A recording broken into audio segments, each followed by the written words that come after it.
श्री कृष्णाय नमः। श्रीमद् आचार्य चरण कमलेभ्यो नमः। श्री गोपी जन वल्लभाय नमः। श्री महाप्रभु जी की निज वार्ता प्रसंग 45। अब श्री आचार्य जी महाप्रभु बहुत बार मथुरा पधारे। वहाँ उजागर चौबे के घर विराजते। तब पुनः श्री जी की आज्ञा हुई कि आप शीघ्र पधारो। इस प्रकार दो आज्ञा जब हुई तब आपने मन में कहा कि श्री ठाकुर जी बहुत उतावली करते हैं और यहाँ तो अभी काम शेष है, इसलिए यह श्री की आज्ञा पूरी नहीं होगी। इसलिए जैसे भी बने 10वें स्कंद निरोध लीला की टीका श्री सुबोधनी जी की हो तो अच्छा। इसके लिए श्री आचार्य जी का यह नाम है। भक्त कृतार्थ कृत कृष्ण आज्ञा द्वयो उल्लंघनाय नमः। आपका भगवदीय देवी जीवों पर ऐसा अनुग्रह था जिस कारण श्री ठाकुर जी की दो आज्ञा का उल्लंघन किया। इसका दूसरा अर्थ यह है कि श्री ठाकुर जी का स्वरूप और नाम श्री आचार्य जी को प्रकट करना है।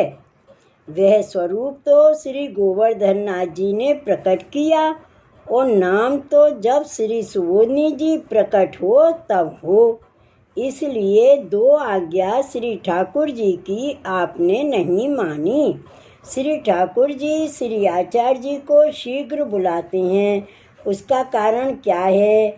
श्री ठाकुर जी ने तो श्री महाप्रभु जी को आज्ञा दी, आप देवी जीवों का उद्धार करो, वे मेरे से बहुत दिनों से बिछुड़े हुए हैं। आपने ऐसी दया करके ही श्री आचार्य जी महाप्रभु का प्राकट्य किया। श्री गोसाई जी ने श्री सर्वोत्तम में श्री महाप्रभु का नाम कहा है। दयया निज महात्म्यम करिष्यन प्रकटम हरिः। श्री ठाकुर जी की आज्ञा से ही आप पधारे हैं और श्री ठाकुर जी की यह आज्ञा की आप शीघ्र पधारो।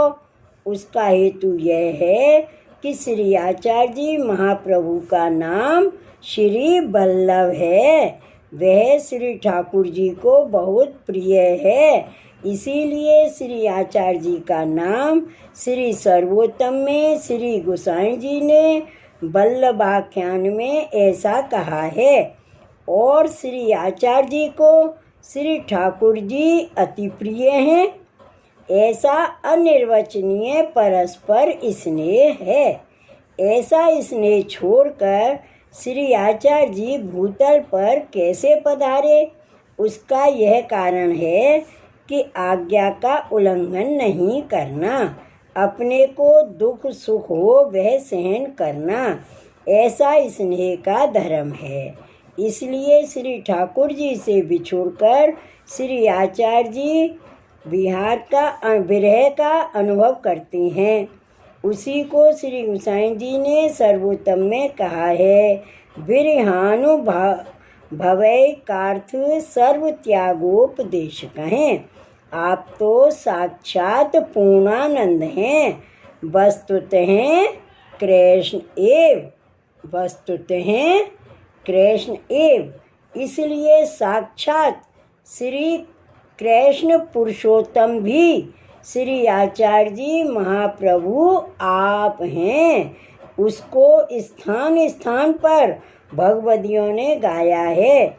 श्री लक्ष्मण नंदन जय जय, भक्त हेतु प्रकटे पुरुषोत्तम, मनवांछित फल निज जन दे, सुखमुख द्रवित सुधारस मथ के, गुण भाव 10 विध कर दे, मायावाद करी दे दर्प दल, भूतल तीरथ राज सवे। परिक्रमा मिस परस पूत कृत देवी जीवन दान अभे। बसो निरंतर मेरे हिय में दास गोपाल पदाम्बुज द्वय। कदाचित ऐसा किसी को संदेह हो तो श्री आचार्य जी स्वयं श्री ठाकुर जी हैं, तो फिर आज्ञा किसने की और किसके ऊपर की, उसका हेतु पंचाध्याय में श्री सुखदेव जी ने कहा है।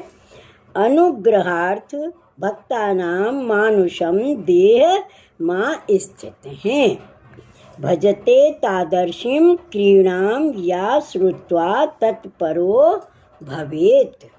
इसलिए महाप्रभु ने देवी जीवों के ऊपर अनुग्रह किया है। साक्षात पूर्ण पुरुषोत्तम रूप धरकर आप भूतल तल पर पधारते तो सब जगत शरण आता। सब जगत का उद्धार तो करना नहीं था, आप तो केवल देवी जीवों के लिए पधारे। इसलिए अपने भगवदियों को तो साक्षात पूर्ण पुरुषोत्तम के ही दर्शन होते हैं, और सब जगत ऐसा जानता है कि ये कोई महापुरुष हैं, बड़े तेजस्वी हैं, बड़े पंडित हैं, दिग्विजय की है, उनको तो इतना ही ज्ञान है। किंतु आप तो श्री ठाकुर जी का स्वरूप हैं, यह ज्ञान नहीं है। श्री गोसाई जी ने श्री सर्वोत्तम में लिखा है, प्राकृता अनुकृत ब्याज मोहिता सुर मानुष हैं। और भगवदियों ने कीर्तन में भी गाया है, असुखंचे मनुज माया मोह मुख मृदुहास।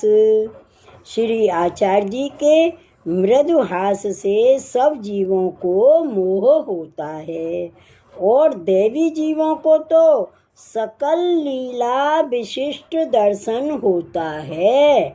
जैसे जैसे भगवदीय मनोरथ करते हैं उसी प्रकार आप उनको दर्शन देते हैं। श्री वल्लभाधीश की जय, श्री गोवर्धन नाथ की जय। जय जय श्री गोकुलेश, जय जय श्री गोकुलेश।